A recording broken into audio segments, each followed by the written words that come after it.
Hello, Internet! Shoutthis here, and it's time for another episode of ShoutStone. Once again, I'm bringing you a shoutcast from the Hearthstone beta. This time we are following Trump as he takes his Hunter deck through another matchup here. Not part of arena time, just a regular old match. So without any further ado, let's get into the action right now. It is Rexxar versus Rexxar. Hunter mirror match Trump, playing the part of the first Hunter, and Baddudez, playing the part of the other Hunter player. Baddudez with a Z implies that this one player represents multiple dudes, apparently. But are they bad enough dudes to save the president? Only one way to find out. Can they get past Trump? I'm going to assume, because they are bad dudes, that this is some kind of handicap match that Trump is contending with. I would almost say it's maybe like a two-headed giant type matchup. But there's only one, deck that Trump has to deal with. But anyway, I'm going to imply there are two people sitting behind the keyboard behind Baddudez, because there is a Z there. So that not only implies that there are multiple dudes, but that they are bad simply because of the Z. Calling themselves Baddudez is redundant. You could just simply call themselves dudes. If it's a Z there, you know what's up. Alright, Starving Buzzard starts things off for the Hunter player. Starving Buzzard, a great little trigger that whenever a beast is played, or whenever a friendly beast is played, it triggers a card draw. Now, of course, the Scavenging Hyena, played in response whenever a beast dies, a friendly beast dies, it's 2-1, plus 2-1 for the Scavenging Hyena, which means it works really well in synergy with other cards. Of course, a Hunter deck, optimally uses it because they're generally, beast specific. But still, should be fun to watch. I enjoy Hunter matches, even Hunter in the arena, because you don't get the expected type of synergy generally, but you still get usually guaranteed minion matchups, very minion heavy matchups. All right, Harvest Golem put out into play. That card has a great death rattle where when it dies, it spawns a 2/2 golem in return. So yeah, you're guaranteed a lot of minion-heavy play, and I prefer minion-heavy games versus spell-heavy games. I just like seeing the strategies that players have to use to decide, do I take these minions out, or do I bypass them and start dealing damage to the hero? What do I do? So, should be interesting. Well, Shattered Sun Cleric buffs up that minion, that Buzzard, to a 3/3. Novice Engineer provides an Argus and Defender of Argus, and a Fairy Dragon now enters the field. So right now, Trump is in a pretty solid position. The Fairy Dragon is a great little minion, 3/2, and can only be destroyed by other minions.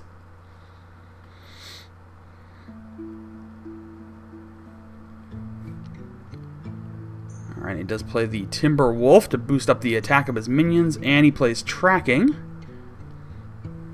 which will give him an extra card out of 3. And it does cast away 2 of them, but it's good to get an option into some of the cards you want. So now we are just waiting for the next move here. I don't know if Baddudez is deciding exactly if he wants to start taking minions out, or just bypass and deal damage to the hero. I mean, this is the point where you really do need to start clearing the field. Get rid of some of those other minions. Some of those things are going to cause damage. Interestingly enough, he chooses to go for the Engineer, so far leaving the Fairy Dragon alive. Not sure if that was the best move. But I guess we'll see. He does have Kill Command now, which means he can use that to basically take out anything on the other side of the field there. The Starving Buzzard, probably a very hot target. He can also take out the Crocolisk, which is another problem. I mean, any beast cards you leave on the field for a Hunter can ultimately become a problem bigger than what they are due to the, typical built-in synergy of a lot of these decks. But we'll have to see what move he decides to make here. This is the part of the game where Trump starts to plan out best course of action, which is what most people do, of course, but it's really great to watch him stream, and you'll find a link to his stream in the description below. But it's great to watch him stream because you'll, hear his plans. You can kind of follow that train of thought, and it helps you learn this game a lot better, too, as a matter of fact. Alright, so he sacrifices the fairy dragon to take out the buzzard. And now it's the decision time. He could trade that golem to take out the Shattered Sun Cleric. He's going to play Defender of Argus first to buff it up just enough to not let it die. And instead, yeah, it looks like instead he might just take out the River Crocolisk instead. Alright, so at this point, if he decides to take out that golem, it will cost him one of those minions. Whichever one he decides to use. Depending on how beast heavy Baddudez's deck is, he may want to, you know, I mean, it really depends. If it is beast heavy, he might want to try and leave that wolf up for as long as possible, get some extra beasts out there, and sacrifice the cleric. But if it's not, or if it isn't as heavy as he thinks it is, then just dump the wolf, take that minion out. It's going to spawn a 2/2 replacement, but at least you'll get that taunt minion off the field. And he's going to play the Eaglehorn Bow, which is going to discourage Trump from playing anything in the way of secrets, at least for now. Alright, so a couple minion trades, clear the field, and he's going to attack into the 2/1 replacement to clear it out. Not sure if that was the best use of his Eaglehorn Bow, to just kill off that 2/1 minion to sacrifice 1 durability on that. Alright, Earthen Ring. Keeper comes out. A little bit of a healing there. Earthen Ring Farseer even. Wow. I don't know why I called that a keeper. I couldn't think of the right word, and somehow keeper sounded right, but that's because I knew it was something with 2 E's in it. Earthen Ring Farseer comes out to play.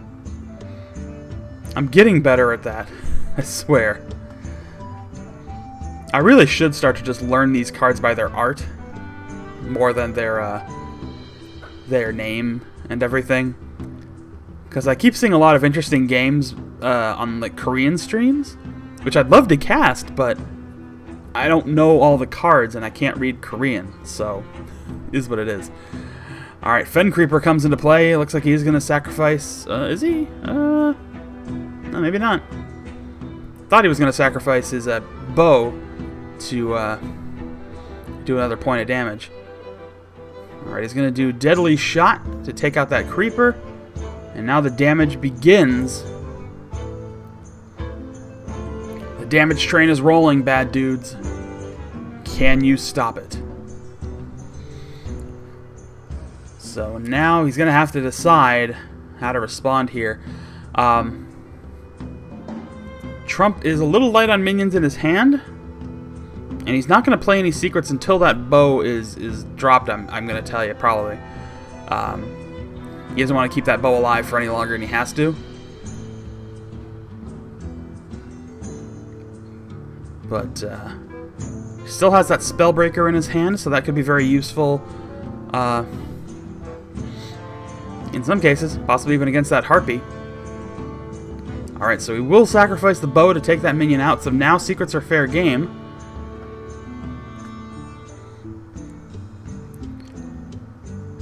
Yeah, it looks like he's deciding to use that. He might use that Spellbreaker to take that out. Yeah, he's going to play the Violet Teacher, then the Spellbreaker to silence that Wind Fury and make it just a regular 4/5 minion. Still a threat, but not an 8 damage threat that can be split amongst targets. So, wise move. Alright, back to Baddudez. He's going to play the Scavenging Hyena. Going to buff it up with Houndmaster, which makes it a 4/4 with Taunt. Another Scavenging Hyena.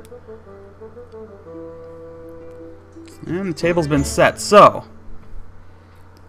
it's an interesting predicament. Because if he takes out the Taunt minion, which he's going to have to ultimately, if he takes the Taunt minion out, it's going to provide a 2/1 buff to the other Hyena, which will make it a 4/3 without Taunt. But he's lost a minion now, so decisions.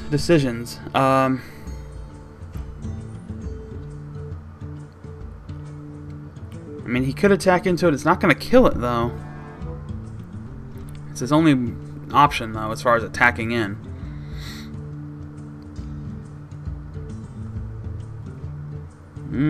He's just...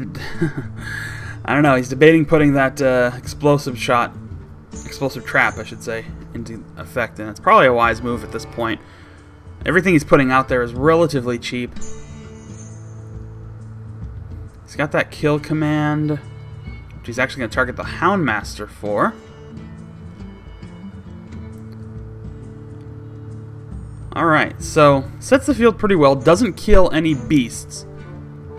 And if that secret's triggered, it will kill the entire field. So he took out the highest damage, or the highest health minion. But everything out there, if he triggers that secret, will die. So that prevents any of those, you know, extra buff problems that the dual scavenging hyenas could provide. And Baddudez is going to have to find... he's going to have to put something out there above 2 health.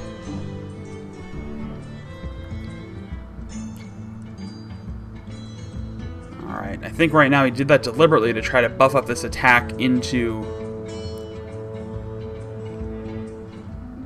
Rexar. But a little reluctant. That was not the trade I think really wanted to make there. He will eat 4 damage, doesn't kill off the hyena, but it's certainly something he can take out with that 1/1. Ooh, Questing Adventurer getting a lot of extra damage here. Trump is going to have to find a good way to respond. I mean, he can at least take out the hyena with that 1/1 minion and get it out of play.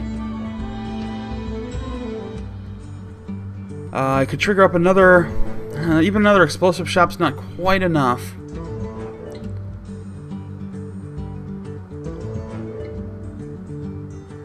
He's going to have to make that trade. He's going to freeze down the Questing Adventurer, which is a smart move. Put another explosive trap, pop his hero power.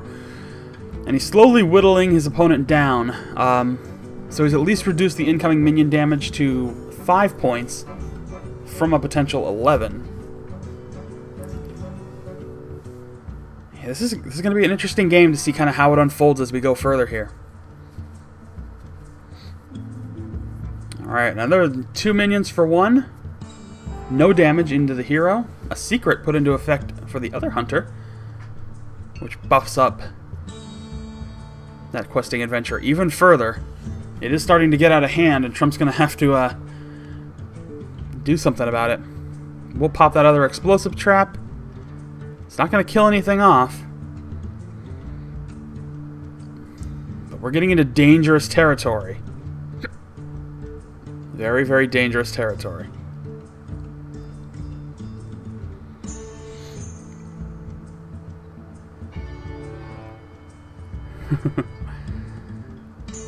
Yeah, this is a really tricky part here. I mean, he can play both of them. He's not going to play the Jungle Panther. He is going to play it. Interesting that he'd do it in reverse, though. I assume he'd want to get that Jungle Panther out there first to give the extra buff to the, you know, little guy. Key Flare there pulls the Jungle Panther out of stealth. Bloodfen Raptor comes in, and that buffs. Whew. Oh, that is it. GG.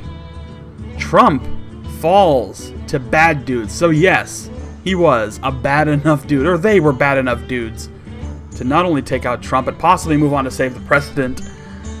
So, what was the issue with that game? Why did Trump lose that game? Well, it's a little tricky. It all really just came down to the luck of the cards, I think, more than anything else. The play was certainly on.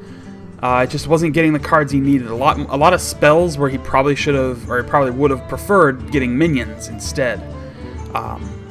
You know, had 2 explosive shots that, or 2 explosive traps that sat in his hand for many turns and kind of left him with only a couple minions to stop the incoming threat. But that's the thing with hunter decks, is I think they thrive more on being minion heavy, because that's kind of how they're designed. And I know you don't always have that luxury in the arena, but sometimes, you know, gotta do what you gotta do. Anyway, that's going to do it for this episode of ShoutStone. We'll be back tomorrow with another episode of Arena Time, and we'll be back Thursday with more of the usual affair. And every day. So subscribe so you can get daily alerts when we go live. You can also find me on Facebook and on Twitter. The links are in the description below. I've made them a little easier to see, just in case. And, yeah, that's all I got. So thanks very much for watching, and I will see you all next time.